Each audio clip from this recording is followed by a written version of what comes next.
దేవునికి స్తోత్రములు. ప్రభునామమున మీ అందరికీ నా హృదయపూర్వకమైన వందనాలు తెలియజేసుకుంటున్నాను. దేవుడు మనందరితో మాట్లాడలాగున మనమందరం ఏకీవించి మరొక మారు ప్రార్థన చేసుకుందాం. ప్రేమగల పరలోకపు తండ్రి, సర్వకృపానిధి అయిన యేసు ప్రభువా, దయమయ్యడా నీకు వందనాలు. ఇప్పటి వరకు మీరు మాతో ఉన్నారు, ఆరాధనలో ఉన్నారు, సాక్ష్యాల్లో ఉన్నారు, ఆయా పాటల్లో ఉన్నారు ప్రభువా. సమస్తంలో ఉండి నాయన మీ నామాన్ని మహిమపరుచుకున్నందుకు నీకు వందనాలయ్యా. అయా నీకు వందనాలు ప్రభా. ఇప్పుడు నాయన నీ ప్రేమ గల మాటలు వినటానికి నీ పాదాల యొద్దకు మేము చేరి ఉన్నాం ప్రభా. అయా నాయన నీ జీవము గల మాటల చేత మమ్మల్ని ఆదరించండి, ఆదుకోండి ప్రభా, దర్శించండి. అయా నీకు వందనాలు. ఆశగల ప్రాణాన్ని తృప్తిపరచమని వేడుకుంటున్నాను ప్రభా.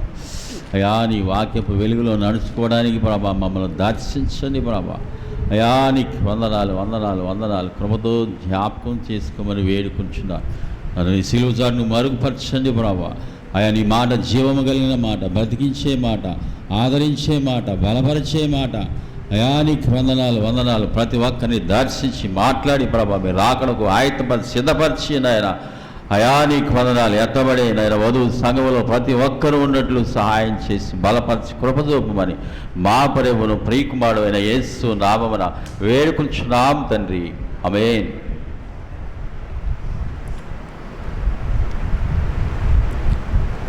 చదవబడినటువంటి వాక్య భాగం ఎస్తేరు గ్రంథము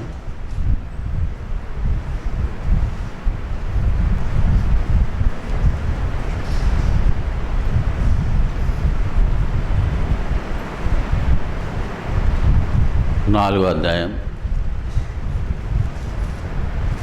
1వ వచనం చదువుకుందాం.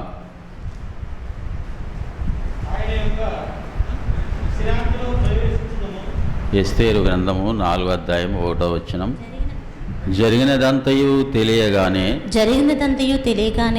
మొర్దెకై తన బట్టలు చింపుకొని గోనె పట్టలు వేసుకొని బూడిద పోసుకొని పట్టణం మధ్యకు బయలువెళ్ళి మహాశోకముతో రోదనము చేసి రాజు గుమ్మము ఎదుటికి వచ్చెను. గోనె కట్టుకుని వాడు రాజు గుమ్మమును ప్రవేశింపకూడదన్న ఆజ్ఞ కలదు.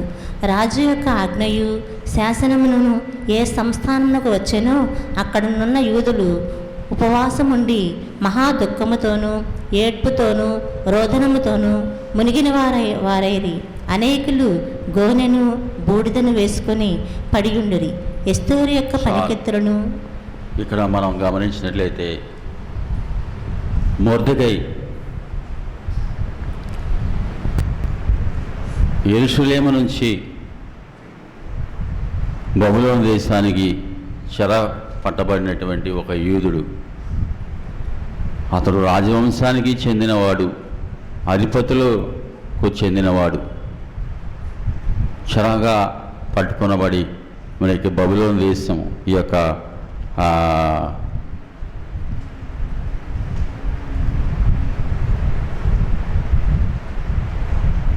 6వ రోజు మరి ఏలుబడిలో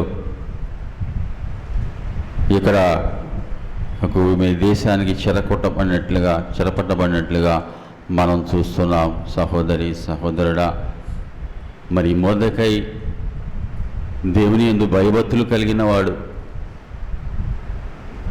దేవునికి ఇష్టడుగా జీవిస్తున్నటువంటి వాడు, ఎక్కడా రాజీ పడినటువంటి వాడు, తన యొక్క మరి ఎస్తేరు తల్లిదండ్రులు లేనిదై ఉండగా ఆమె పెనతండ్రి అయినటువంటి మొర్దెకై మరి పెంచుకున్నట్లుగా మనం చూస్తున్నాం. సహోదరుడా, ఇక్కడ మరి మొర్దెకై హామాను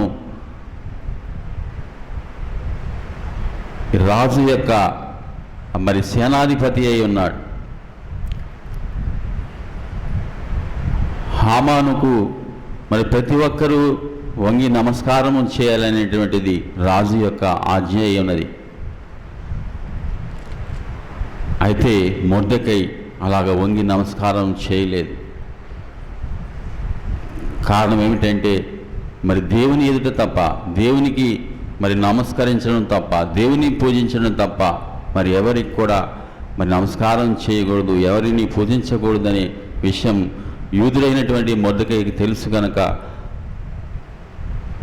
ఎప్పుడూ కూడా మరి అతనికి వంగి నమస్కరించినట్లుగా మనకు కనబడలేదు. 3వ అధ్యాయం మనం చూస్తే, ఈ సంగతులైన తర్వాత రాజైన అహర్వేరోషు హమ్మెదాతా కుమారుడును అగాగీయుడును హామానును గణపరచి వాని హెచ్చించి వాని పీఠమును తన దగ్గరనున్న అధిపతులందరికంటే ఎత్తుగా నుంచెను. కాబట్టి రాజు గుమ్మమునున్న రాజసేవకులందరూ రాజాజ్ఞానుసారముగా మోకాళ్ళుని హామానుకు నమస్కరించిరి. మొర్దెకై వంగకయు నమస్కారము చేయకయు నుండగా రాజు గుమ్మమునున్న రాజసేవకులు, నీవు రాజాజ్ఞను ఎందుకు మీరుచున్నావని మొర్దెకైని అడిగిరి. ఈ ప్రకారము వారు ప్రతిదినము అతనితో చెప్పుచూ వచ్చినను అతడు వారి మాట చెవిని పెట్టకపోయిన గనుక వారు మొర్దెకై యొక్క మాటలు స్థిరపడను లేదో చూతుమని దానిని హామానుకు తెలిపిరి. ఎలయనగా అతడు, నేను యూదుడను గనుక ఆ పని చేయజాలనని వారితో చెప్పి ఉండెను. మొర్దెకై వంగకయు నమస్కరింపకయు నుండుట హామాను చూచినప్పుడు బహుగా కోపగించి, మొర్దెకై ప్రాణము మాత్రము తీయుట స్వల్ప కార్యమని ఎంచి, మొర్దెకై యొక్క జనులు ఎవరైనది తెలుసుకొని అహర్వేరోషు యొక్క రాజ్యమందంతట నుండి మొర్దెకై స్వజనులకు యూదులనందరినీ సంహరించుటకు ఆలోచించెను.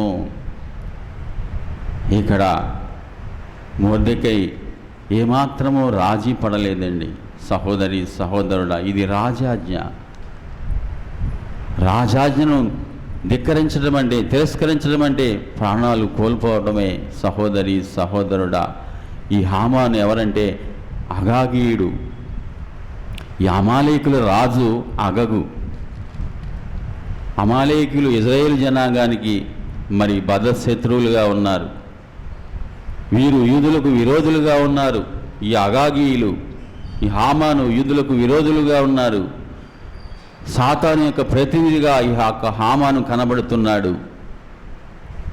సాతాను మనం గమనించినట్లయితే సాతానుకు మరి సాదృశ్యముగా ఈ యొక్క హామాను కనబడుతున్నాడు. ఆనాడు నెబుకద్నెజరు కూడా, సహోదరి సహోదరుడా, వీళ్ళు తమనే పూజించాలని, తమకే నమస్కారం చేయాలని వారు కోరుకుంటున్నారు. ఇక్కడ మొర్దెకై, నేను యూదుడును గనుక ఆ పని చేయలేనని సెలవిచ్చాడు. ప్రతి దినము కూడా అతనితో మాట్లాడుతున్నారు, కానీ అతను ఏమాత్రము కూడా ఒప్పుకోలేదు, ఏమాత్రము కూడా లొంగిపోలేదు, రాజీ పడలేదు. సహోదరి సహోదరుడా, జ్ఞాపకం చేసుకోవాలి. ఇక్కడ మనం గమనించినట్లయితే ఇక్కడ అందువలన మరి హామాను కోపించి ఏం చేశాడంటే, రాజు చేత ఒక తాకీదును సిద్ధపరిచాడు. ఆ సంస్థానాలు అంతటికీ కూడా ఆ తాకీదును పంపించాడు. తాకీదు యొక్క మరి యొక్క సారాంశం ఏమిటంటే, ఆదారు అను 12వ నెల 13వ దినమందు యవనులనేమి, వృద్ధులనేమి, శిశువులనేమి, స్త్రీలనేమి, యూదులందరినీ ఒక్క దినమందే 13వ వచనం బొత్తిగా నిర్మూలన చేసి వారి సొమ్ము కొల్లపుచ్చుకొమ్మని తాకీదులు అంచెవారి చేత రాజ్య సంస్థానములన్నిటికీ పంపబడెను. మరియు ఒకానొక దినమునకు వారు సిద్ధపడవలన్న ఆజ్ఞకు ఒక ప్రతి ప్రబలింపబడినదై ప్రతి సంస్థానములోనున్న సమస్త జనులకు ఇయ్యబడుటకు పంపబడెను. అంచెవారు రాజాజ్ఞ చేత త్వరపెట్టబడి బయలువెళ్ళిరి. ఈ ఆజ్ఞ శోషణ కోటలో ఇయ్యబడిను. దాని విని శోషణ పట్టణము కలతబడెను. అంతటా రాజును హామానును విందుకు కూర్చుండిరి. ఇది ఇలాగూ ఆజ్ఞ ఇవ్వబడింది. 12వ నెల 13వ దినాన ఆ యొక్క యూదులందరూ కూడా, ఎవరులేమి, స్త్రీలేమి, వృద్ధులేమి, సమస్తము కూడా సంహరించబడాలని ఒక ఆజ్ఞ ఇచ్చాడు. ఒక తాకీదును పంపించాడు హామాను. వెంటనే మరి మొర్దెకై ఏం చేశాడు? అయ్యో, నేను రాజు గుమ్మమున కూర్చున్నటువంటి కావలిదారును కదా, నేను ఏం చేయగలను ఇప్పుడు అనుకోలేదు. సహోదరి సహోదరుడా, వెంటనే గోనె పట్ట కట్టుకున్నాడు. ఇది రాజ్యమంతటా ఈ యొక్క వర్తమానం తెలియజేయబడాలి. యూదులకు మరి యూదులు పొందేటటువంటి ఈ యొక్క శిక్ష, ఈ మరణం యూదులందరికీ కూడా సంహారం సిద్ధపరచబడి ఉన్నది. వెంటనే గోనె పట్ట కొట్టుకొని మహాశోకముతో రోదనము చేసి బూడిద పోసుకొని జరిగినదంతయు తెలియగానే మొర్దెకై తన బట్టలు చింపుకొని గోనె పట్టలు వేసుకొని బూడిద పోసుకొని పట్టణము మధ్యకు బయలువెళ్ళి మహాశోకముతో రోదనము చేసి రాజు గుమ్మము ఎదుటకు వచ్చెను. సహోదరి సహోదరుడా, ఎవరైనా మన ఆత్మీయులు నిద్రిస్తే చనిపోతే మహాశోకముతో ఉంటాం మనము. సహోదరి సహోదరుడా, అలాగూ శోకిస్తున్నాడు ఈ మొర్దెకై, అంతగా వేదన చెందుతున్నాడు. సహోదరి సహోదరుడా, గోనె పట్ట మరి రాజు గుమ్మము ఎదుటకు వచ్చెను. గోనె పట్ట కట్టుకుని వాడు రాజు గుమ్మమున ప్రవేశింపకూడదన్న ఆజ్ఞ కలదు. నేనేమైనా పర్వాలేదు, దేవుని జనాంగము రక్షించబడాలి. నా ప్రాణము కాదు, దేవుని జనాంగము రక్షించబడాలి. సహోదరి సహోదరుడా, ఇక్కడ యూదులందరూ కూడా రోదనములోను మరి వేదనలోను మునిగిపోయినట్లుగా మనం చూస్తున్నాం. వెంటనే మరి ఆ యొక్క ఎస్తేరుకు కబురు పంపించాడు. ఇలాగ తాకీదు ఇవ్వబడింది, అందరినీ నాశనం చేయడానికి ఒక తాకీదును పంపించాడు హామాను. 8వ వచనంలో మనం చూస్తే, వారిని సంహరించుటకై శోషణలో ఇవ్వబడిన ఆజ్ఞ ప్రతిని ఎస్తేరునకు చూపి తెలుపుమనియు, ఆమె తన జనుల విషయమై రాజును వేడుకొని అతని సముఖమందు విన్నపము చేయుటకై అతని యొద్దకు పోవాలని చెప్పుమనియు దానిని అతనికి ఇచ్చెను. హతాకు వచ్చి మొర్దెకై యొక్క మాటలను ఎస్తేరుతో చెప్పెను. అంతటా ఎస్తేరు మొర్దెకైతో చెప్పుమని హతాకునకు సెలవిచ్చినదేమనగా, పిలువబడక పురుషుడే గాని స్త్రీయే గాని రాజు యొక్క అంతర్గృహమున ప్రవేశించిన బ్రతుకున్నట్లుగా రాజు తన బంగారపు దండమును ఎవరి తట్టు చాపునో వాడు తప్ప ప్రతివాడు సంహరించబడునన్న కఠినమైన ఆజ్ఞ కదని రాజసేవకులందరికీ తెలిసే ఉన్నది. రాజసేవకులందరికీ అతని సంస్థానంలో ఉన్న జనులకు అందరికీ తెలిసే ఉన్నది. నువ్వు రాజు యొద్దకు వెళ్ళి మనవి చేయి, ఇదిగో అందరికీ కూడా మరణం సిద్ధపరచబడి ఉన్నది. వెంటనే రాజు యొద్దకు వెళ్ళి మనవి చేయి అన్నప్పుడు ఎస్తేరు అంటుంది, పిలవబడక నేను వెళితే నా ప్రాణాలను నేను కోల్పోవలసి వస్తుంది, నేను చనిపోతాను, నేను నశించిపోతాను. నేటి 30 దినములు బట్టి ఆయన నన్ను పిలవలేదు అని చెబితే వెంటనే మొర్దెకై అంటాడు, రాజనగరంలో ఉన్నంత మాత్రము చేత యూదులందరికంటే నీవు తప్పించుకుందామని నీ మనసులో తలంచుకొనవద్దు. రాజు ఆస్థానంలో రాణిగా ఉన్నాను, నాకేం పర్వాలేదని నువ్వు అనుకుంటున్నావా? లేదు లేదు, వారందరితో పాటు నీవును నశించిపోతావు.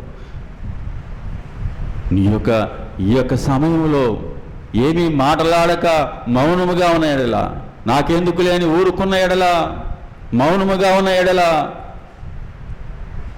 యూదులకు వేరొక దిక్కు నుంచి సహాయం వస్తుంది, కానీ నీవును నీ ఇంటి వారును నశించిపోతారు.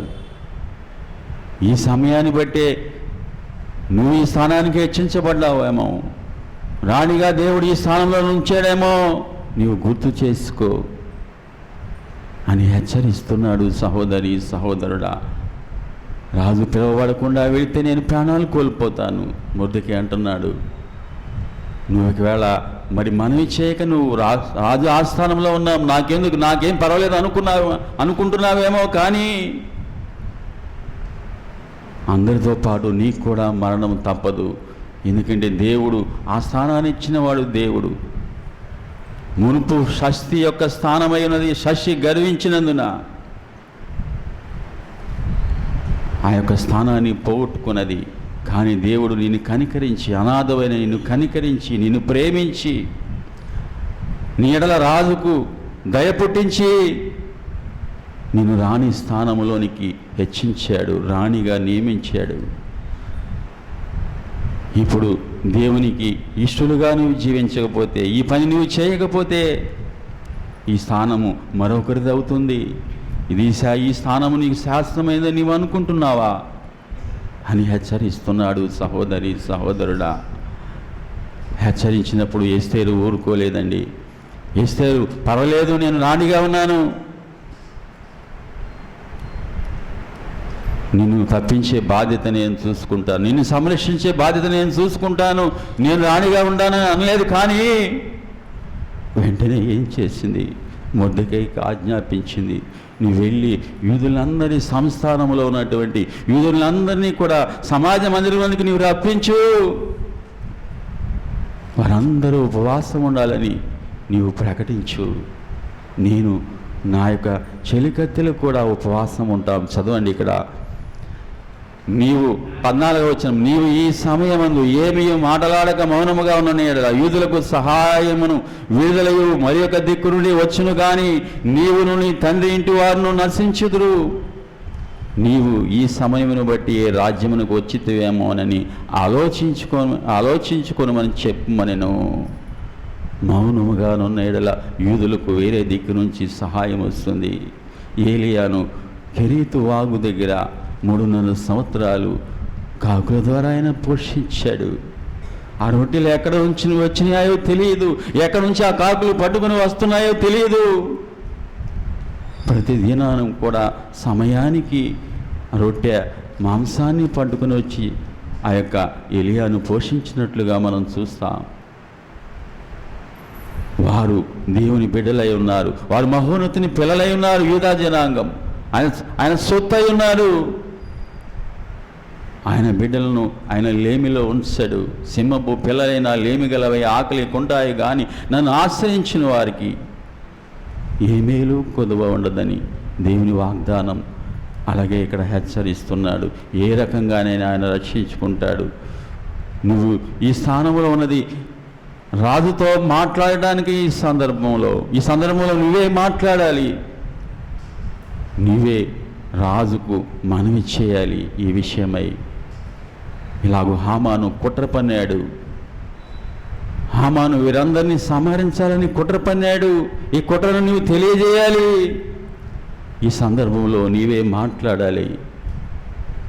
నువ్వు మౌనంగా ఉంటే వేరొక దిక్కు నుంచి సహాయం వస్తుంది, కానీ నీ బాధ్యతను నువ్వు నెరవేర్చకపోతే దేవుడు నీకు ఇచ్చినటువంటి ఆ స్థానంలో నీవు ఉండి దేవుడు చిత్తాన్ని నెరవేర్చకపోయినట్లయితే నువ్వు ఆ స్థానాన్ని కోల్పోతావు, నీవు నశించిపోతావు అని హెచ్చరిస్తున్నాడు. సహోదరి సహోదరుడా, మనందరికి కూడా ఒక బాధ్యతనిచ్చాడు.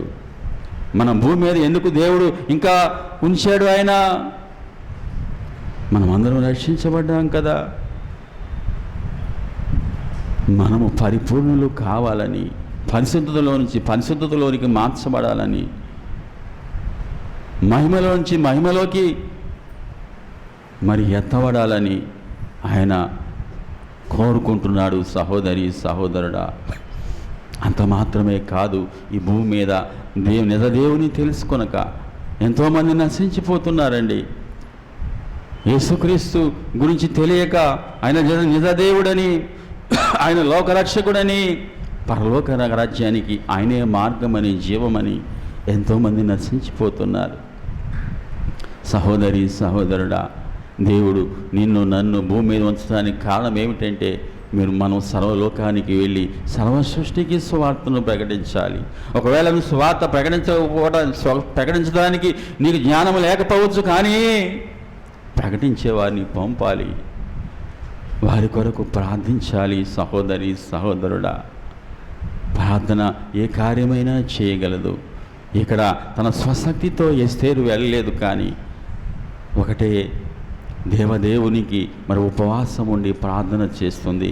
అంత మాత్రమే కాదు, దేవుడు తప్పకుండా ఈ కార్యం చేస్తాడు. యూదులందరినీ నువ్వు సమాజ మందిరానికి పిలువనంపించు, ఉపవాస దినాన్ని ప్రతిష్ఠించు అని మొర్దెకైకు ఆజ్ఞాపించినప్పుడు ఇక్కడ మనం చూస్తాం. చూడండి, అప్పుడు ఎస్తేరు మొర్దెకైతో మరలా ఇట్లనెను, నీవు పోయి శోషణ నందు కనబడిన యూదులందరినీ సమాజ మందిరమునకు సమకూర్చి నా నిమిత్తము ఉపవాసం ఉండి 3 దినములు అన్నపానములు చేయకుండుడి. నేను నా పని కత్తులను కూడా ఉపవాసముందుము.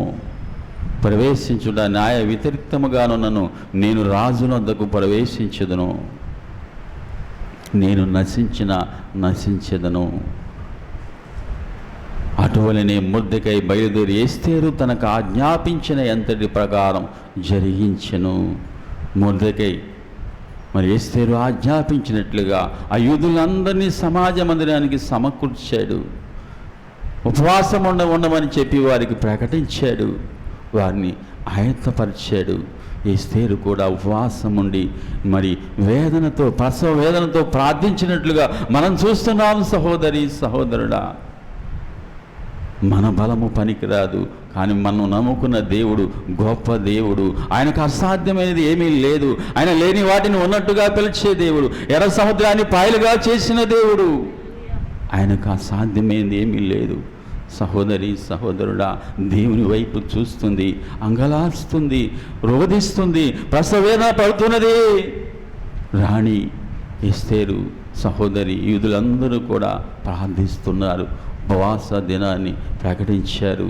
సహోదరి సహోదరుడా, మనము దేవుడు మనకిచ్చిన స్థానంలో మనం నిలబడి దేవుని చిత్తాన్ని నెరవేరుస్తున్నామా? ఆత్మల రక్షణ కొరకు ప్రయాసపడుతున్నామా? ఆత్మల రక్షణ కొరకు మరి అంగలార్చాడు ఇక్కడ మొర్దెకై. తన ప్రాణం పోయినా దేవుని బిడ్డలు నశించిపోకూడదు. తన ప్రాణం పోయినా దేవుని బిడ్డలు నశించిపోకూడదు. అందుకని గోనె పట్ట కట్టుకున్నవారు రాజు సన్నిధిలో నిలవబడకూడదు అని ఆజ్ఞ ఉన్నప్పటికీ కూడా ఆజ్ఞను లెక్క చేయలేదు.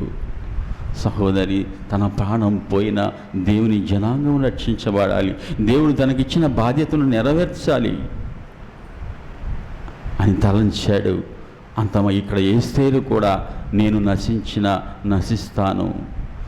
యేసుప్రభువు అన్నారు, నాకంటే తన తల్లినైనను, తండ్రినైనను, కుమార్తెనైనను, కుమారునైనను, భార్యనైనను, మరి ఎవరినైనా తనకంటే, తన ప్రాణము కంటే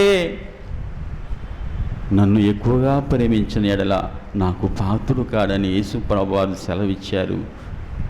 ఖచ్చితంగా అదే ఆజ్ఞను ఎస్తేరు పాటిస్తుంది.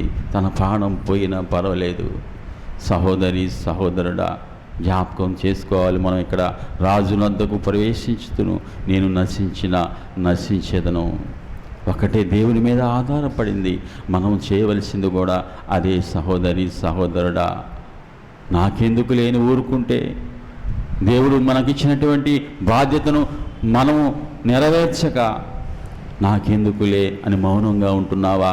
సహోదరి సహోదరుడా, యెహోవా జ్ఞాపకర్తలారా విశ్రమింపకూడని దేవుని వాక్యం హెచ్చరిస్తుంది. ప్రాకారముల మీద ఉన్నవారు విశ్రమింపకూడదు అని దేవుని వాక్యము హెచ్చరిస్తుంది. సియోను కుమారి, ప్రాకారమా నదీ ప్రవాహం వలె నీ కన్నీరు పారనిము అని దేవుడు వాక్యం హెచ్చరిస్తున్నాడు. సియోను కుమారి, ప్రాకారమా నదీ ప్రవాహం వలె నీ కన్నీరు పారనిము. జ్ఞాపకం చేసుకోవాలి సహోదరి సహోదరుడా. మరి నశించిపోకుండా, ఆయన జనాంగము నశించిపోకుండా మనం చేయవలసింది ప్రసవ వేదన, ప్రార్థన. సహోదరి ఆ విషయాన్ని మనం ఇక్కడ జ్ఞాపకం చేసుకోవాలి. ఈ సమయంలో మౌనముగా ఉండిన ఎడల నువ్వు నాకెందుకు లేని ఊరుకుంటే యూదులకు వేరే దిక్కు నుంచి సహాయం వస్తుంది.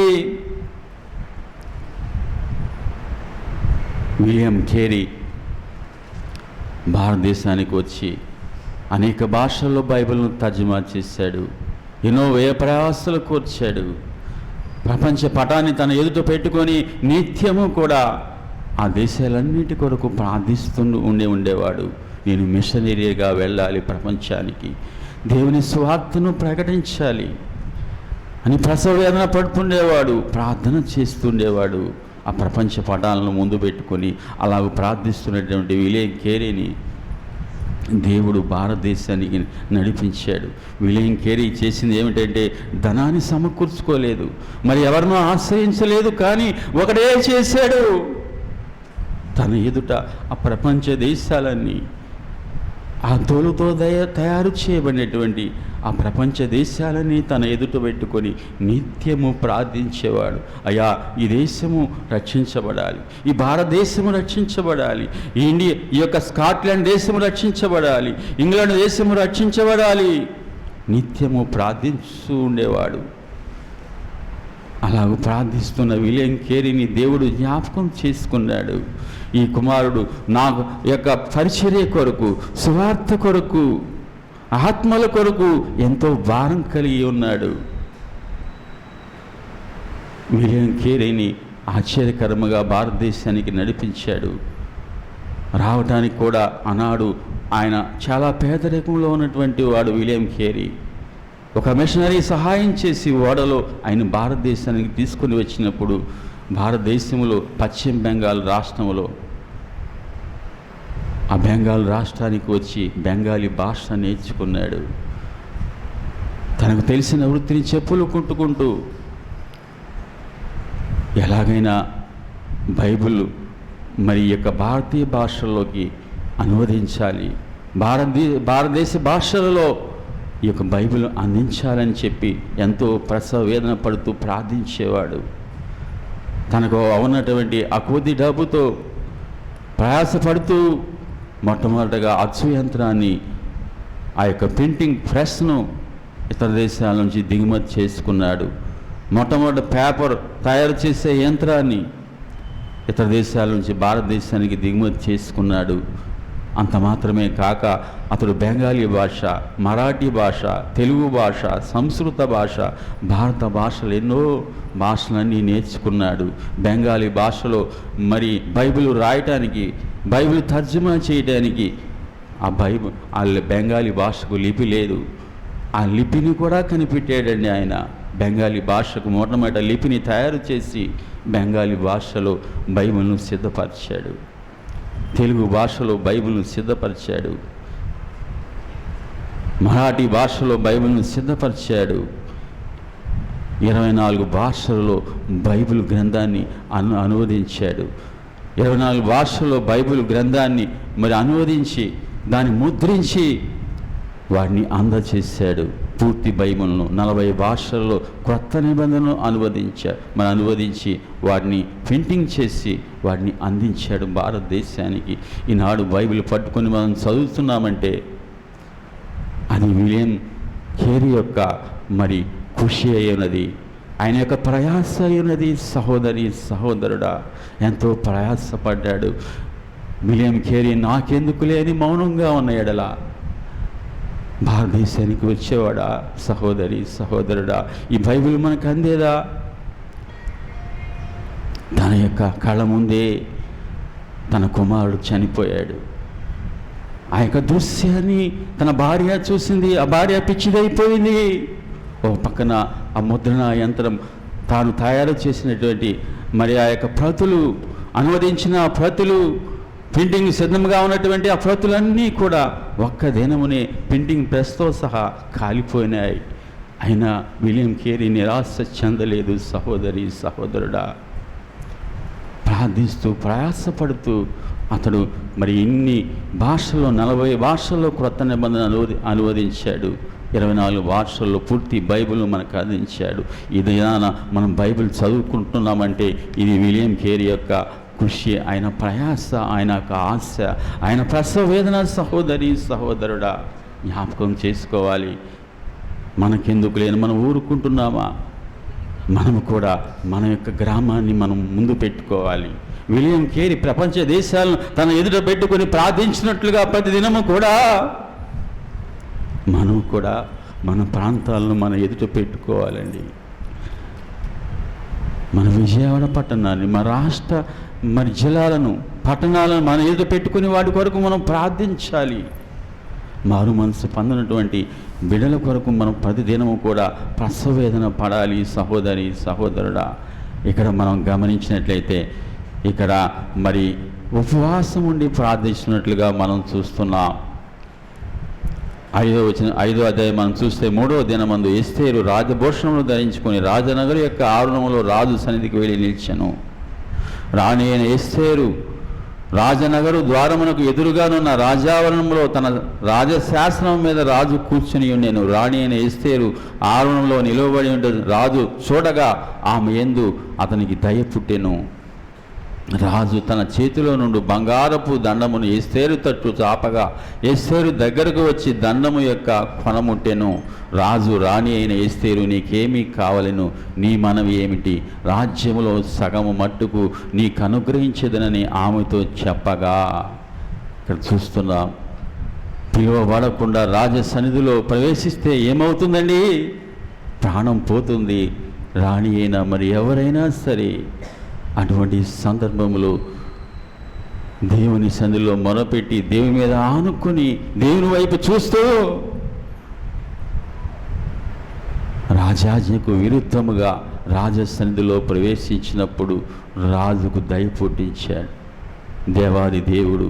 అంత మాత్రమే కాక నీకు ఏది కావాలన్నా అడుగు, రాజ్యంలో సగం అడుగు, నేను నీకు ఇస్తానన్నాడు. సహోదరి సహోదరుడా, ఎంత గొప్ప వాగ్దానం అండి. సహోదరి సహోదరుడా, మొదట ఆయన రాజ్యాన్ని, ఆయన నీతిని వెదకండి. చాలామంది భయపడిపోతున్నారు, ఇంటి దగ్గరే ఉండిపోతున్నారు. సహోదరి సహోదరుడా, ఈ దినాల్లో మనం ప్రయాసపడాలి. దేవుడు నీ చుట్టూ నా చుట్టూ ఆయన ఉన్నాడండి, కాపుదల ఉన్నది. ఇక్కడ ఎస్తేరుకు దేవుడు మరి కాపుదల అనుగ్రహించి ఎస్తేరు పట్ల దయ పుట్టించి ఇంత గొప్ప కార్యం చేసిన దేవుడు. ఈ చిన్న వైరస్కు, ఈ కరోనా వ్యాధికి మనం ఎందుకు భయపడాలి? చాలామంది దీనికి భయపడి ఇంటి వద్దనే ఉండిపోతున్నారు. సహోదరి సహోదరుడా, షడ్రకు మెషకు అబేద్నెగోలు అన్నది ఒకటే, రాజా నీకు ప్రత్యుత్తరం ఏమైనా చింత నాకు లేదు. ఎందుకంటే ఈ అగ్ని గుండంలో నుంచి నా దేవుడు నన్ను రక్షిస్తాడు. మా దేవుడు ఒకవేళ రక్షించకపోయినా పర్వాలేదు, ఆయన రక్షించగలిగిన సమర్థుడు. ఒకవేళ మేము నశించిపోవడం ఆయనకి ఇష్టమైతే, మేము ఆయన సన్నిధికి చేరడం ఆయనకి ఇష్టమైతే అలాగే జరుగుతుంది. మేము మాత్రం మొక్కమన్నారు. సహోదరి సహోదరుడా, ఇక్కడ ఎస్తేరు కూడా అట్టి ఆశ మనం కలిగి ఉన్నామా? మనమే భయపడుతూ ఇంటి వద్ద ఉండిపోయినట్లయితే దేవుడు మనకు అప్పగించిన బాధ్యతను మనం ఎలాగో నెరవేరుస్తాం? సహోదరి సహోదరుడా, జ్ఞాపకం చేసుకుందాం. ఇంటి వద్ద ఉన్న ఈ వైరస్ ఆగదండి. సహోదరి సహోదరుడా, వచ్చేది ఎలాగో వస్తుంది, దానికి మనం భయపడవలసిన అవసరం లేదు. తగు జాగ్రత్తలు పాటించాలి. ఒకవేళ దేవుడు అనుమతించినా, షడ్రకు మెషకు అబేద్నెగోలు అన్నట్లు మా దేవుడు రక్షించగల సమర్థుడు అని మనం ముందుకు సాగిపోవాలి. భయపడిపోతున్నామా? జ్ఞాపకం చేసుకోవాలి. ఓ సోదరా, ఓ సోదరి, యేసే నిన్ను నన్ను పిలుచుచున్నాడు. మగతవీడు కన్ను విప్పి కలియ చూడు, నీ కన్ను విప్పి కలియ చూడు. ఓ సోదరా, ఓ సోదరి, యేసే నిన్ను నన్ను పిలుచుచున్నాడు. నిదురమాను మగతవీడు కన్ను విప్పి కలియ చూడు, నీ కన్ను విప్పి కలియ చూడు. యెరూషలేము గుమ్మములు కాలిపోతున్నవి, ప్రాకారపు గోడలు కూలిపోతున్నవి. యెరూషలేము గుమ్మములు కాలిపోతున్నవి, ప్రాకారపు గోడలు కూలిపోతున్నవి. ప్రార్థనాయుధముతో పునరుద్ధాన శక్తితో, ప్రార్థనాయుధముతో పునరుద్ధాన శక్తితో పునర్నిర్మాణము చేతము రండి, పునర్నిర్మాణము చేతము రండి. ఓ సోదరా, ఓ సోదరి, యేసే నిన్ను నన్ను పిలుచుచున్నాడు. నిదురమాను మగతవీడు కన్ను విప్పి కలియ చూడు, నీ కన్ను విప్పి కలియ చూడు. నిరాశ నిస్పృహలో ఎదురు నిలిచిన నిన్ను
భక్తులు ఎవరూ కూడా మౌనంగా ఉండలేదు.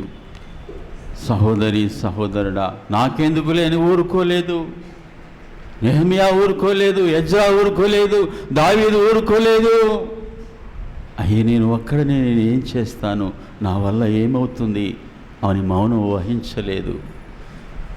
మొర్దెకై గుమ్మమునొద్ద ఉన్నటువంటి కావలాదారుడు, హామాను సేనాధిపతి అండి సహోదరి సహోదరుడా, అయినా లెక్క చేయలేదు రాజాజ్ఞను. దేవునికి ఇష్టడుగా ఉంటూ, దేవునికి విధేయుడుగా జీవిస్తూ,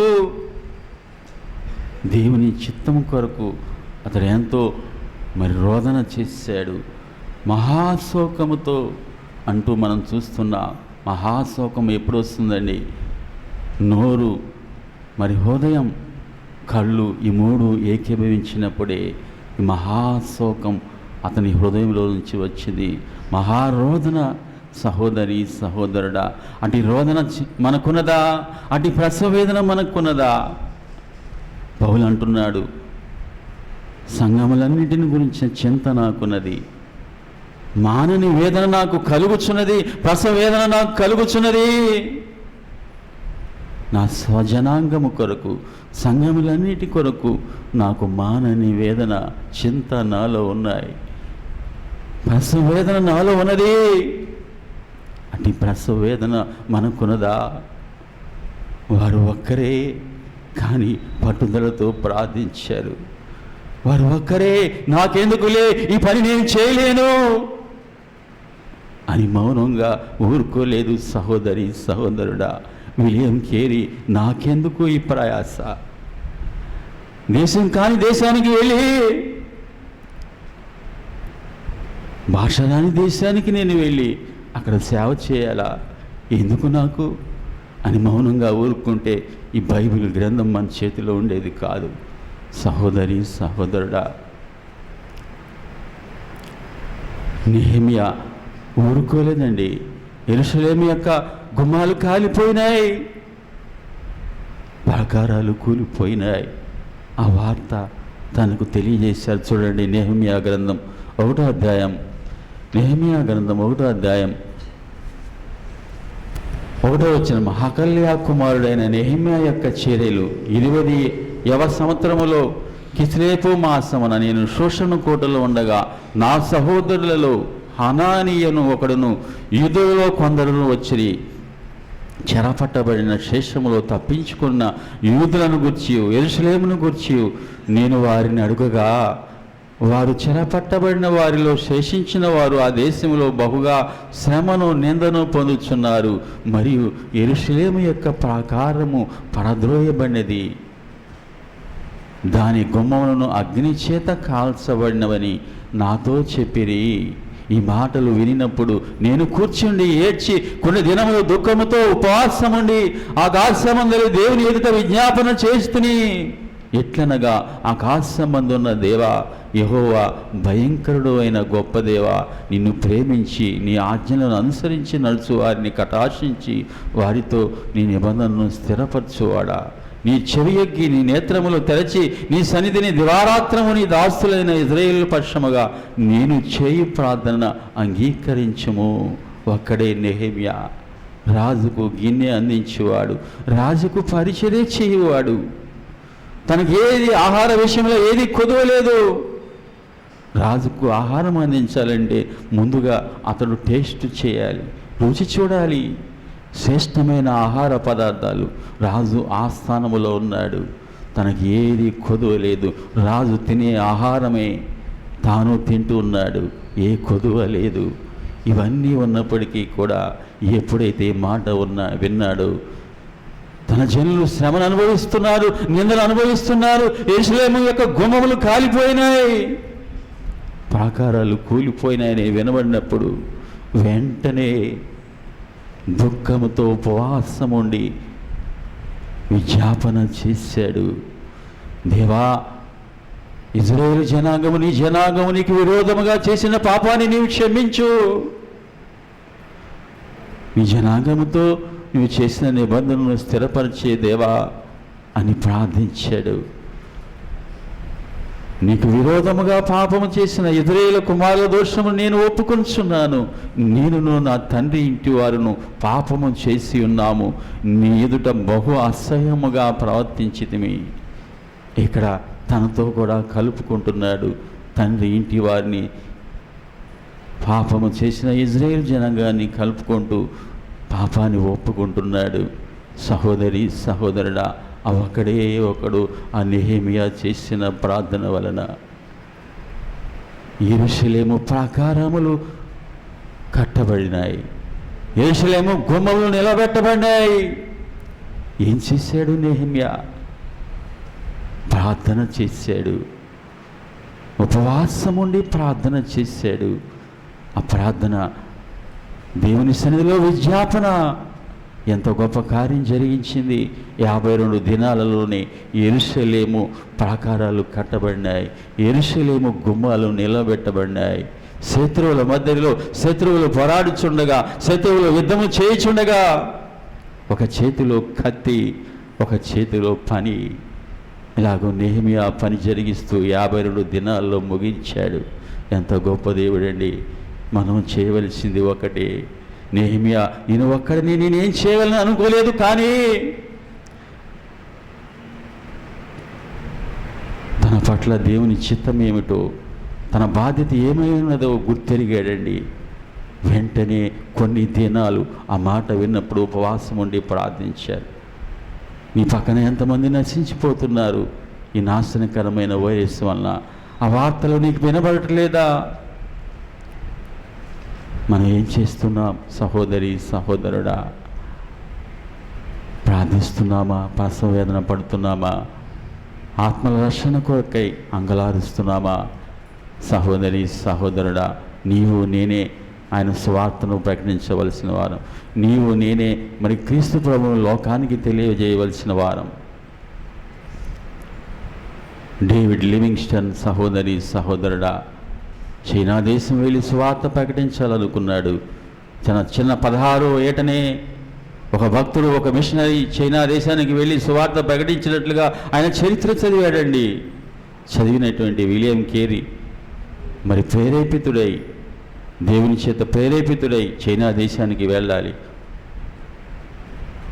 అతడు దూది మిల్లులో పనిచేస్తూ ఆ వచ్చిన డబ్బులతోనే, ఆ పేదరికంలోనే చదువుకుంటూ చివరికి వైద్యాన్ని కూడా నేర్చుకున్నాడు. ఒక డాక్టర్ చైనా దేశానికి వెళ్ళాలని చెప్పి ట్రైనింగ్ తీసుకున్నాడు. ఒక సేవకుని వద్దకు వెళ్ళాడు డేవిడ్ లివింగ్స్టన్. వెళ్ళినప్పుడు ఆ సేవకుడు ఏమన్నాడంటే, నువ్వు వెళ్ళవలసింది చైనా దేశము కాదు, ఆఫ్రికా దేశానికి నువ్వు వెళ్ళాలి, ఆ చీకటి ఖండానికి నువ్వు వెళ్ళాలి, ఆ నరమాంస భక్షకుల మధ్యకు నువ్వు వెళ్ళాలి. అక్కడ అనేక ఆత్మలు నీ కొరకు వేచి ఉన్నాయి. అనేక గ్రామాలు రక్షణ పొందవలసిన వారు అనేకులు ఉన్నారు.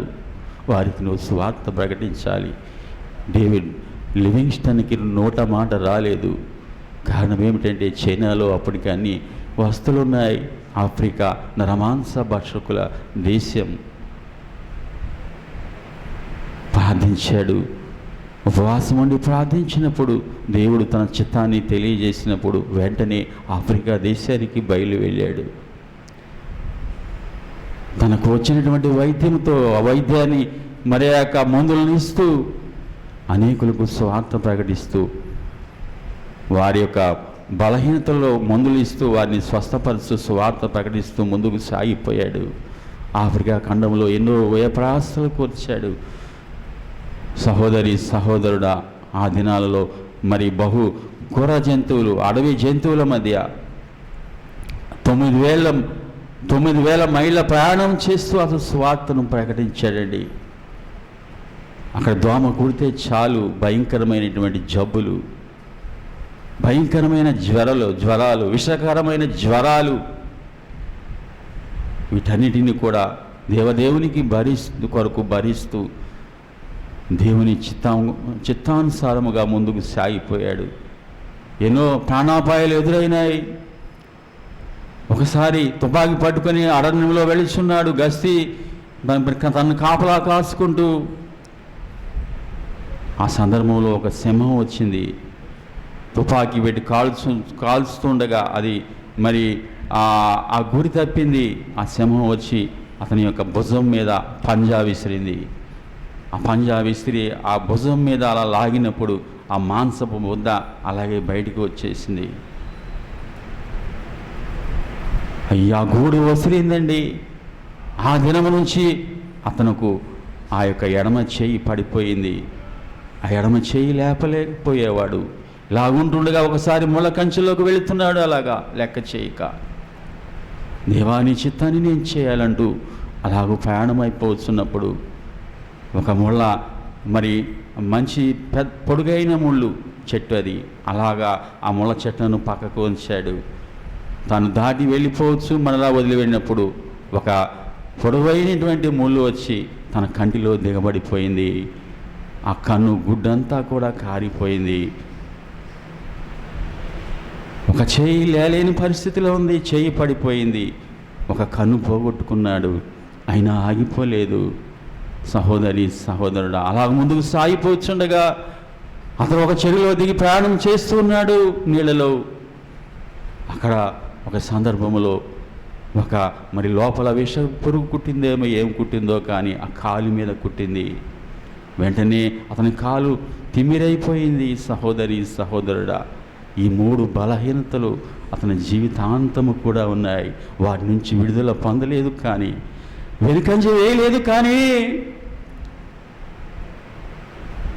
ఇవన్నీ నాకెందుకని స్కాట్లాండ్ దేశానికి వెనుక తిరగలేదు. కానీ దేవుని చిత్తాన్ని, దేవా నీ చిత్తమే నాయనా, నీ చిత్తమే ప్రభువా అని సంపూర్ణంగా సమర్పించుకున్నాడు.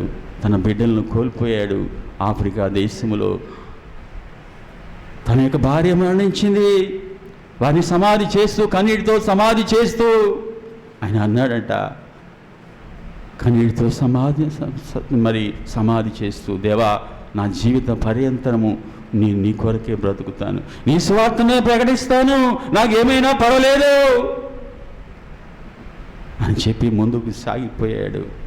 సహోదరి సహోదరుడా, 9,000 మైళ్ళు ఆఫ్రికా, ఆ చీకటి ఖండం, ఆ క్రూర మృగాల మధ్య, నరమాంస భక్షకుల మధ్య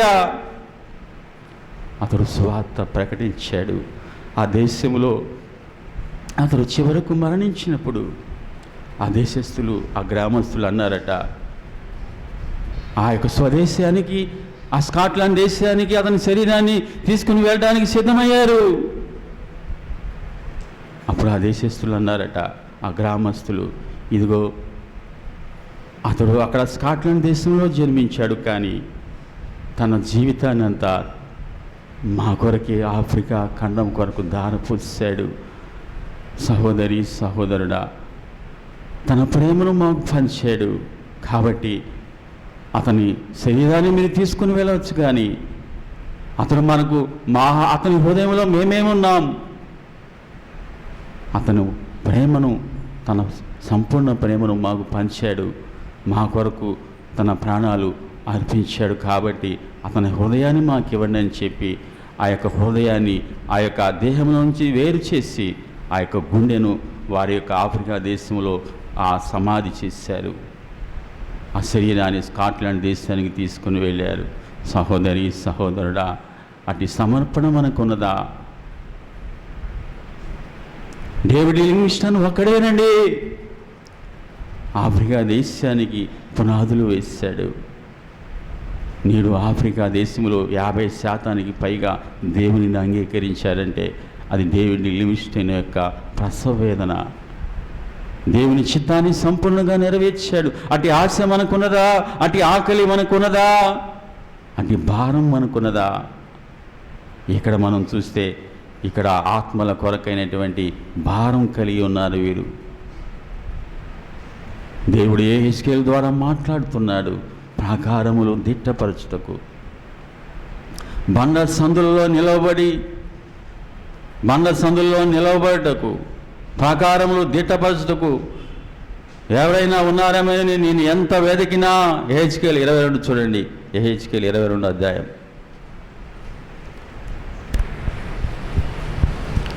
30 వచనం మనం చూస్తే, నేను దేశమును పాడు చేయకుండానట్లు ప్రాకారమును దిట్టపరచుటకును బద్దలైన సందులలో నిలిచుటకును తగిన వాడెవడని నేను ఎంత విచారించును ఒక్కడైనను కనబడలేదు. కావున నేను నా క్రోధమును వారి మీద కుమ్మరింతును, వారి ప్రవర్తనా ఫలము వారి మీదకి రప్పించి నా ఉగ్రతాగ్ని చేత వారిని దహింతును. ఇదే ప్రభువైన యెహోవా వాక్కు.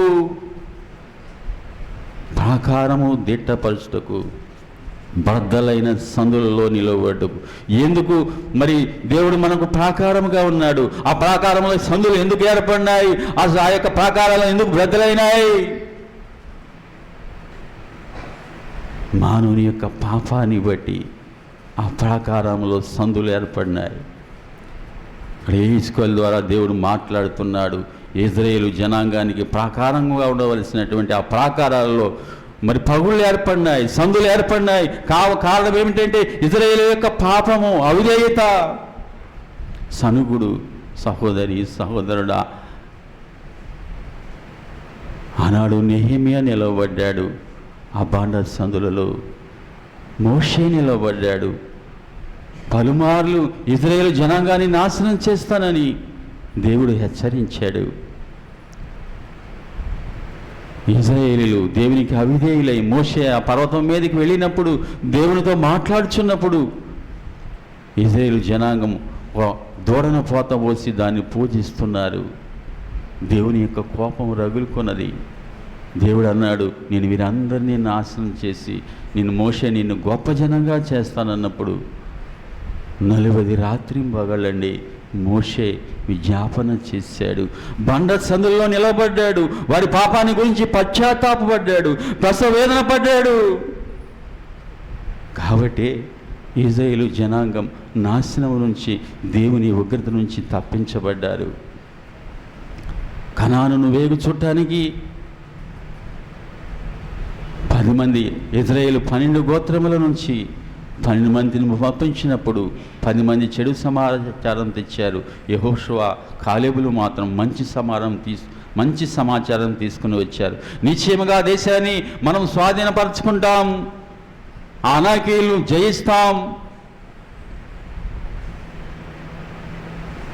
అక్కడ ఉన్న జనాంగమంతా కూడా భయపడిపోయి చాలామంది దేవుని మీద విశ్వాసం ఉంచక, ఆ దేశస్థులు దృష్టికి మేము మిడతలుగా ఉన్నాం, ఆ దేశస్థులు మరి ఆ యొక్క ప్రజలు అనాకీయులు, వారిని ఆ దేశస్థులను భక్షించే దేశముగా కనబడుతుంది. ఎందుకు మమ్మల్ని తీసుకుని వచ్చావా ఐగుప్తు నుంచి? మేము అక్కడే చనిపోవాలి అని మోషే మీద సనిగినప్పుడు, మోషే మీద రాళ్ళు రువ్వడానికి వాళ్ళు మరి రాళ్ళు ఎత్తినప్పుడు దేవుడు అన్నాడు, చదవండి అక్కడ ఆ మాట, ఒక మాట.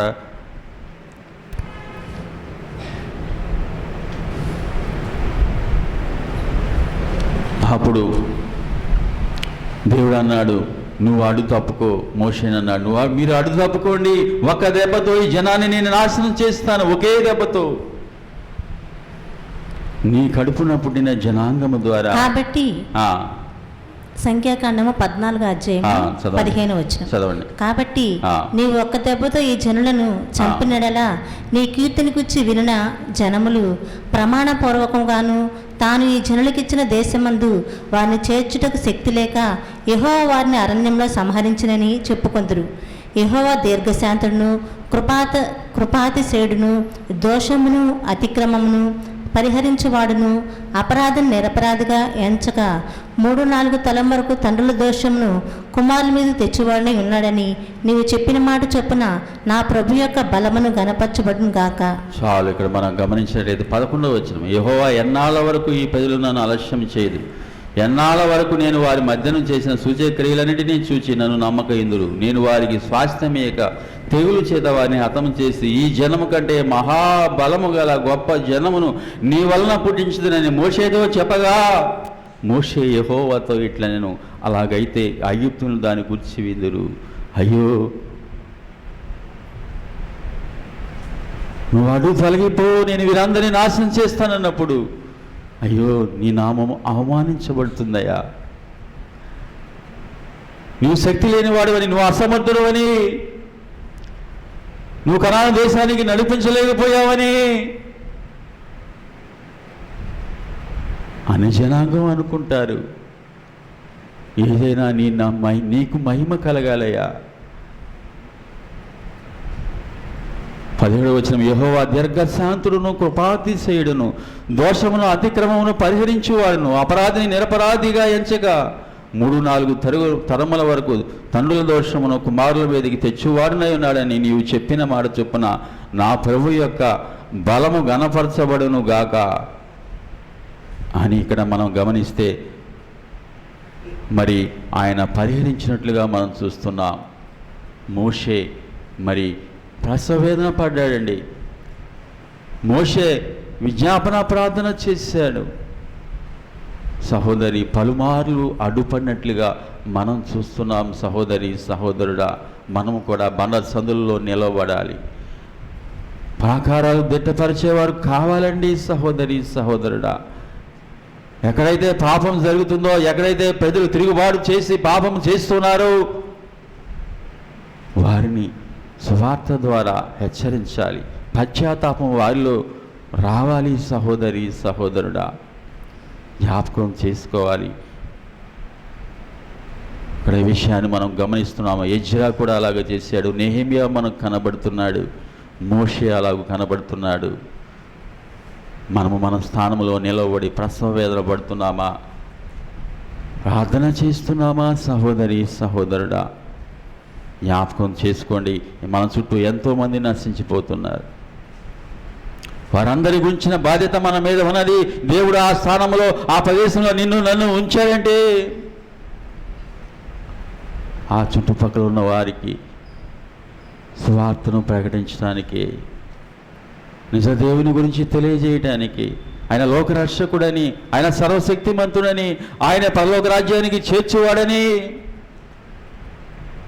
వారికి సాక్షులముగా మనం ఉండాలి. సహోదరి సహోదరుడా, నీ సాక్ష్యాన్ని వారి మధ్యన కనబరుస్తున్నావా? దేవుని స్వార్థను ప్రకటిస్తున్నావా? వారి కొరకు ప్రసవేదన పడుతున్నావా? వారి పాపాలను దేవుని ఎదుట ఒప్పుకుంటున్నావా? ఇక్కడ పాపం చేసినది ఇజ్రాయేలు జనాంగం, కానీ నెహెమ్యా వారందరితో కలిపి తను కూడా ఒప్పుకుంటున్నాడు. సహోదరి సహోదరుడా, ఎజ్రా కూడా అలాగే ఒప్పుకున్నాడు. అవును, జ్ఞాపకం చేసుకుందాం. ఇక్కడ మనం గమనించినట్లయితే ఎస్తేరు మరి మొర్దెకైలు మరి దేవుని సన్నిధిలో ప్రసవేదన పడినట్లుగా మనం చూస్తున్నాం. ప్రసవేదన పడినట్లుగా మనం చూస్తున్నాం. అంగలార్చినట్లుగా మనం చూస్తున్నాం. సహోదరి సహోదరుడా, ఇక్కడ నేను నా ఒక్కడిన వల్లనే అవుతుందా, నేను ఒక్కడనే చేయగలనా అని సంశయిస్తున్నావా? ఒకరే ఆఫ్రికా దేశాన్ని అంతటినీ కదిలించాడు. ఒకడే బైబిల్ గ్రంథాన్ని భారతదేశానికి తీసుకుని వచ్చాడు. భక్తులు ఎందరో, మిషనరీలు ఒక్కరే. సహోదరి సహోదరుడా, వారు పట్టుదలతో ప్రార్థించారు. ప్రసవ వేదన కలిగి ఉన్నారు. ఆత్మల రక్షణ కొరకు అంగలార్చారు. ప్రసవ వేదన పడ్డారు. అట్టి ఆకలి మనలో ఉన్నదా? అట్టి ఆశ మనలో ఉన్నదా? సహోదరి సహోదరుడా, ఈ మొర్దెకైని ఎంతవరకు హెచ్చించాడో చూడండి. 10వ వచనం చూడండి. 10వ అధ్యాయం 1వ వచనం. 10వ అధ్యాయం ఎస్తేరు 10వ అధ్యాయం 1వ వచనం. రాజైన అహర్వేరోషు రాజ్యమును సముద్ర ద్వీపములను పన్ను చెల్లింప నిర్ణయించెను. మొర్దెకై యొక్క బలమును గురించి, అతడు సామర్థ్యం చేత చేసిన కార్యములంటిని గురించి, రాజు అతనిని ఘనపరిచిన సంగతిని గురించి మాదీయుల యొక్కయు పార్సీకుల యొక్కయు రాజ్య సమాచార గ్రంథమందు వ్రాయబడి ఉన్నది. మాదీయుల యొక్కయు పారసీకుల యొక్కయు బలమును గురించి, అతని సామర్థ్యము చేత చేసిన కార్యములన్నింటిని గురించి ఆ యొక్క మాదీయ పారసీక గ్రంథమందు వ్రాయబడింది. ప్రపంచమంతటా కూడా దేవుని నామం మహిమపరచబడింది. యూదుడైన మొర్దెకై రాజైన అహర్వేరోషునకు ప్రధానమంత్రిగా నుండి తన వారందరితో సమాధానముగా మాట్లాడుతూ తన జనుల యొక్క క్షేమమును విచారించువాడును, యూదులలో గొప్పవాడునై తన దేశస్థులలో చాలామందికి ఇష్టుడుగా ఉండెను. అవును, తన జనుల క్షేమాన్ని గురించి విచారించాడు. ప్రసవేదన పడ్డాడు. సహోదరి, మనం ఏ స్థితిలో ఉన్నప్పటికీ కూడా దేవుడు మనకు అప్పగించిన బాధ్యతను మనం తప్పకుండా నెరవేర్చాలి. ప్రతి ఒక్కరి మీద భారం ఉన్నది. ఆత్మల కొరకైన భారం ఉన్నది. మనం లెక్క చెప్పవలసి ఉన్నది. సహోదరి సహోదరుడా, నా కుటుంబము నా మటుకే నేను రక్షించబడలేకపోతున్నాను, నా మటుకే నాకెన్నో సమస్యలు ఉన్నాయి, ఇంకా నేను ఎవరి గురించి ప్రార్థన చేయను, ఎవరిని దర్శించను, ఎవరి కొరకు ప్రార్థన చేయనని వెనుకంజ వేస్తున్నావా సహోదరి సహోదరుడా? వారి ప్రాణాలు లెక్క చేయక ముందుకు సాగిపోయినప్పుడు దేవుడు ఆ ప్రజలందరినీ కాచి కాపాడటమే కాక యూదా జనాంగం అంతటికీ క్షేమం విస్తరింపజేయటమే కాక ఆ రాజ్యంలో సమాధానాన్ని అనుగ్రహించడమే కాక మొర్దెకైని కూడా ఉన్నతమైన స్థానానికి ప్రధానమంత్రిగా హెచ్చించాడు. మనం ఏ స్థితిలోనే ఉండవచ్చు, మన వల్ల ఏది కాదు, కానీ మనం నమ్మిన దేవునికి సమస్తము సాధ్యము. ఆయనకు అసాధ్యమైనది ఏమీ లేదు. ఆయన సర్వ సృష్టికర్త, సమస్తమును ఆయన మూలముగా కలిగినది ఏది ఆయన లేకుండా కలగలేదు. నేను సర్వ శరీరులకు దేవుడను, నాకు అసాధ్యమైనది ఏమైనా ఉన్నదా అంటున్నాడు ఆయన. సహోదరి సహోదరుడా, నేను సర్వ శరీరులకు దేవుడనై ఉన్నాను. యాకోబు భయపడకము, యేషూరును భయపడకము. నువ్వు నదుల్లో పడి వెళ్ళినప్పుడు నేను నీకు తోడై ఉంటాను, జలముల్లో పడి వెళ్ళినప్పుడు నేను నీకు తోడై ఉంటాను, నదుల్లో పడి వెళ్ళినప్పుడు నీ మీద పొర్లిపారవు, అగ్ని మధ్య నడుచినప్పుడు నువ్వు కాలిపోవు, జ్వాలలు నిన్ను కాల్చలేవు. అగ్ని మధ్య నడిచినప్పుడు, అగ్ని వంటి మహాశ్రమల్లో కొలిమిలో నువ్వు ఉన్నప్పటికీ కూడా నీవు కాలిపోవు, జ్వాలలు నిన్ను కాల్చలేవని దేవుడు వాగ్దానం ఇస్తున్నాడు. మొర్దెకై ప్రాణాపాయంలో ఉన్నాడు, యూదులందరూ కూడా ప్రాణాపాయంలో ఉన్నారు. రాజు గుమ్మములో గోనెపట్ట కట్టుకొని తను తాను తగ్గించుకొని ప్రసవేదన పడటం, మహాశోకముతో ఉండటం, ప్రాణాన్ని పోగొట్టుకునటమే. హామాను ఎదుట రాజాజ్ఞను మరి హామానుకు నమస్కరించకపోవటం, అది రాజాజ్ఞ ధిక్కరించటమే అని తెలుసు, ప్రాణాలు పోగొట్టుకునటం అనే తెలుసు. ప్రాణం పోయినా పర్వాలేదు, దేవునికి ఇష్టడుగా బతకాలి, నా దేవునే సేవించాలి, మేము ఆయన మాత్రమే సేవిస్తాను అన్నాడు. ఒకటే ఒక మాట. షడ్రకు మెషకు అబేద్నెగోలు కూడా అదే అన్నారు. నీ ప్రతిమకు మేము మోక్కము, మేము సేవించున్న దేవుడు, మేము సేవిస్తున్న దేవుడు సమర్థుడు, ఈ అగ్ని గుణముల నుంచి తప్పించగల సమర్థుడు. అగ్నిగుండము మరి రాజు బాగా కోపించాడు. అగ్నిగుండాన్ని 7 అంతలు తీవ్రం చేశాడు. షడ్రకు మెషకు అబేద్నెగోలను అగ్నిగుండంలో విసిరివేశారండి. ఆ విసిరి వేసిన వారు అగ్నికి మలమల మాడిపోయారు, ఆహుతి అయిపోయారు. కానీ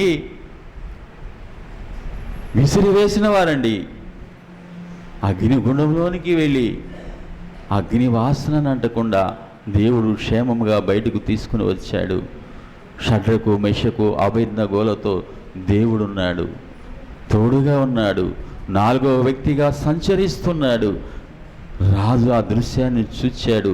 రాజు ఆ యొక్క నేత్రాలు తెరవబడినాయి. రాజు ఆ యొక్క కార్యాన్ని దృష్టించేటట్లుగా దేవుడు వారితో ఉన్నాడు, వాడు నమ్మిన దేవుడు గొప్ప దేవుడని రాజు నేత్రాలు తెరిచి షడ్రకు మెషకు అబేద్నెగోలతో దేవుడు సంచరిస్తున్నాడనే విషయం రాజుకు బయలుపరిచాడు. షడ్రకు మెషకు అబేద్నెగోను అను వారలారా, జీవము గల దేవుని సేవకులారా, మీరు బయటకు రండి అని అంటున్నాడు. సహోదరి సహోదరుడా, వారు భయపడినట్లయితే ప్రాణాలు పోగొట్టుకునేవారేమో, కానీ సహోదరి సహోదరుడా, వారు ధైర్యంగా ప్రాణం పోయినా పర్వాలేదు ఎప్పుడైతే అగ్నిగుణంలో ప్రవేశించారు, ప్రపంచ దేశాలంతటి మధ్య దేవుని నామం మహిమపరచబడింది. అలాగే చిన్న చిన్న వైరస్లకు మనం భయపడకూడదండి. సహోదరి సహోదరుడా, మనం నమ్మిన దేవుడు గొప్ప దేవుడు. ఇక్కడ మనం జ్ఞాపకం చేసుకుందాం. మనకెందుకు లేని మనం ఊరుకొనవద్దు, మనం మౌనంగా ఉండవద్దు. సహోదరి సహోదరుడా, ఈనాడు లోకంలో ఎంతోమంది నశించిపోతున్నారు. ప్రార్థన చేస్తున్నావా సహోదరి సహోదరుడా?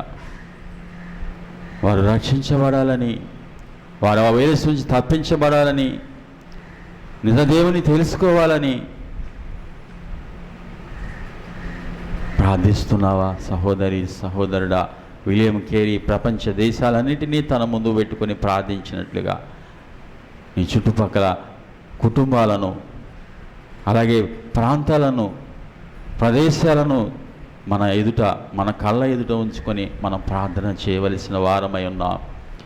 నేను దేశమును నాశనము చేయకున్నట్లు, ప్రాకారాలు దిట్టపరచడానికి, బండ సందుల్లో నిలబడడానికి తగిన వారు ఎవరైనా ఉన్నారేమోనని నేను ఎంత విచారించినను ఒక్కడైనను నాకు కనబడలేదు. ఆ యెహెజ్కేలు కాలంలో ఒక్కరు కూడా కనబడలేదండి. ఇర్మియా ఉన్నాడు, కానీ ఇర్మియా అనాలోతువాడుగా ఉన్నాడు, యెరూషలేము పట్టణంలో ఉన్నాడు, యెహెజ్కేలు బబులోనులో ఉన్నాడు. తర్వాత కాలంలో దావీదు, దానియేలు ప్రార్థించాడు. ఆ బబులోను దేశము నుంచి ఇజ్రాయేలీలు మరి ఆ యొక్క విడుదలయ్యే సందర్భము ఇర్మియా రాసిన గ్రంథము ద్వారా దానియేలు తెలుసుకున్నాడు. 70 వారాలు అయిపోయినప్పుడు, 70 సంవత్సరాలు అయిపోయినప్పుడు దేవుని వాగ్దానాన్ని జ్ఞాపకం చేసుకున్నాడు. వాగ్దానం చేశాడు కదా, నేను ప్రార్థన చేయవలసింది ఏమన్నది? దేవుడే రక్షిస్తాడని ఊరుకోలేదు, కానీ దేవుడు ఆ కార్యాన్ని జరిగించడానికి 27 దినాలు ఉపవాసం ఉన్నాడు. బండ సందులలో నిలవబడి ప్రార్థించాడు ప్రాకారాలు దిట్టపరచడానికి. 21 దినాలు. 9వ అధ్యాయం దానియేలు గ్రంథంలో మనం చూస్తాం. తర్వాత చదవండి. దానియేలు ప్రార్థన ద్వారా దేవుడు నెహెమ్యాను పంపించాడు, ఎజ్రాను పంపించాడు. వీరందరినీ పంపించి వారికి విడుదల అనుగ్రహించినట్లుగా మనం చూస్తున్నాం. సహోదరి సహోదరుడా, ఒక్కడే దానియేలు ఒక్కడే నిలబడి ప్రార్థించాడు. మనం ఒక్కరిగానే ఉండవచ్చు, కానీ మనం చేసే ప్రార్థన శక్తివంతమైనది. మొర్దెకై ఒక్కడే, ఎస్తేరు ఒక్కరే నిలబడ్డారు. వారందరూ కూడా యూదులను సమాయత్తపరిచారు. సమాజ మందిరంలోనికి మరి సమకూర్చి వారందరూ ఉపవాస దినాన్ని ప్రకటించేటట్లు వారిని మేలుకొల్పాడు మొర్దెకై. సహోదరి సహోదరుడా, మనము కూడా సంఘ బిడ్డలందరినీ కూడా సమాయత్తపరచాలి, మందిరంలోనికి సమావేశపరచాలి.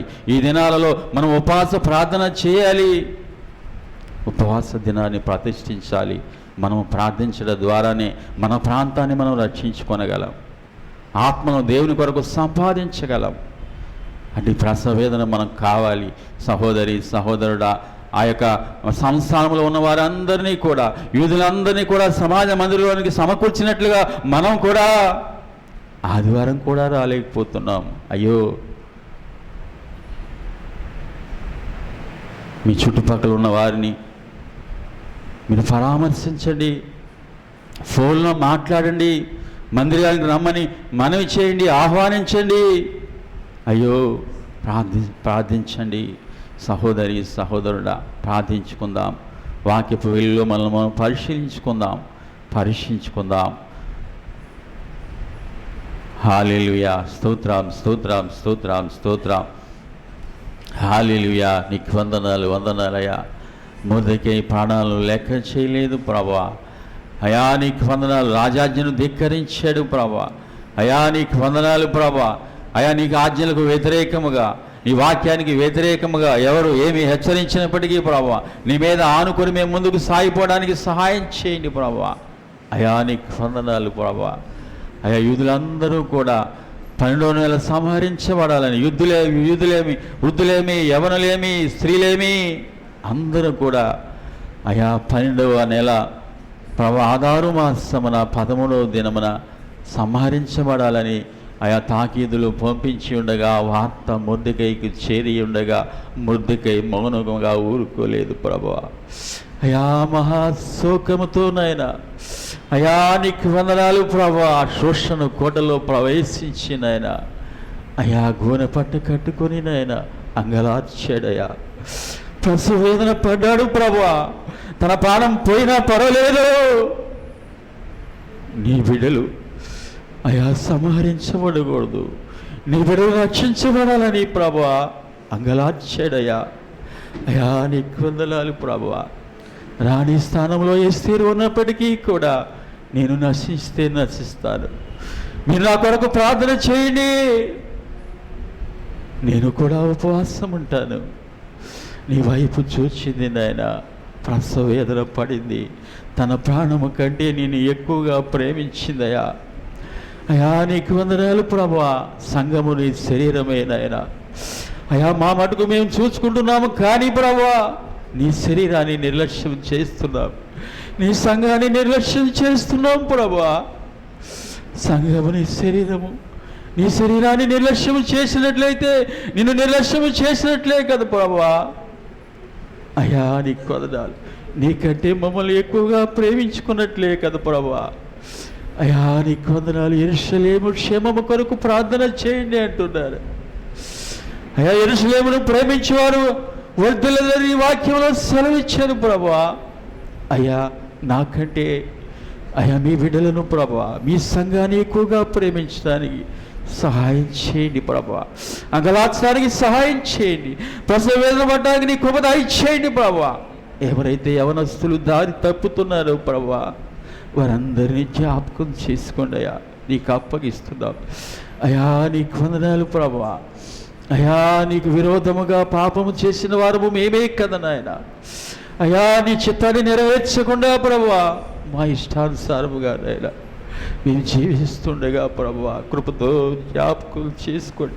ప్రతి ఒక్కరికి ప్రభువా ఆత్మల కొరకైన భారం దయచేయండి ప్రభువా. ప్రసవేదన దయచేయండి ప్రభువా. ఈ సమయంలో మౌనముగా ఉన్న ఎడల యూదులకు వేరొక దిక్కు నుంచి సహాయం వస్తుంది, కానీ నీవు నశిస్తావని హెచ్చరించినప్పుడు ప్రభువా, అయా హెచ్చరించినప్పుడు నాయన ప్రాణాన్ని లెక్క చేయక నాయన అయా ప్రసవ వేదన పడింది నాయన. ఈ దినము మమ్మల్ని కూడా హెచ్చరిస్తున్నారు ప్రభువా. ఈ సమయంలో నువ్వు మౌనముగా ఉండిన ఎడల అయా నీకు వందనాలు ప్రభువా. అయా మౌనముగా ఉంటేనైనా ప్రభువా నీ బాధ్యతను నెరవేర్చక ప్రభువా, అంగలార్చక ప్రసవ వేదన పడక ఆత్మల కొరకు భారము కలిగి ఉండగానైనా మేము మౌనంగా ఉంటే ప్రభువా, అయా మా పరిస్థితి ఏమిటిలా ఇలా కృపతో జ్ఞాపకం చేసుకోండి, సహాయం చేయండి ప్రభువా. ప్రతి ఒక్కరికి అట్టి భారం దయచేయండి. వీళ్ళేమో కేరీకున్నటువంటి భారము ప్రభువా, డేవిడ్ లివింగ్ స్టోన్కున్నటువంటి ఆత్మల భారము ప్రభువా ప్రతి ఒక్కరికి దయచేయండి. నెహెమియా ఉన్నటువంటి ప్రసవ వేదన ప్రభువా, అయా నీకు వందనాలు. భక్తులకు ఉన్నటువంటి ప్రసవ వేదన అంగలార్పు విద్య మాకు అనుగ్రహించమని వేడుకుంటున్నాను. అయ్యా నేను దేశమును నాశనము చేయకున్నట్లు ప్రాకారాలు దిట్టపరచుటకు బండ సందుల్లో నిలబడుటకు తగిన వారు ఎవరైనా ఉన్నారని ఎంత వెతికినా ఎంత విచారించినా ఒక్కరు కూడా కనబడలేదని మీరు అంటున్నారు. అవును అవును ప్రభువా, సహాయం చేయండి అయ్యా. కృపతో జ్ఞాపకం చేసుకోండి. ప్రతి ఒక్కరిని మీరు బలపరచండి. కృప చూపి సహాయం చేసి ప్రతి ఒక్కరిని ప్రభువా అయ్యా ఈ వాక్యం ద్వారా ఈ వాక్యాన్ని ధ్యానించుకుంటూ అయ్యా వాక్యానుసారంగా జీవిస్తానికి ప్రభా ఆత్మల కొరకు ఆసక్తి పట్టుదల అయా భారం కలిగి ప్రతి ఒక్కరూ జీవించడానికి నీ కృపను దాయిచ్యమని మా ప్రభువును ప్రియకుమారుడైన యేసు నామమున వేడుకుంటున్నాము తండ్రి. ఆమేన్.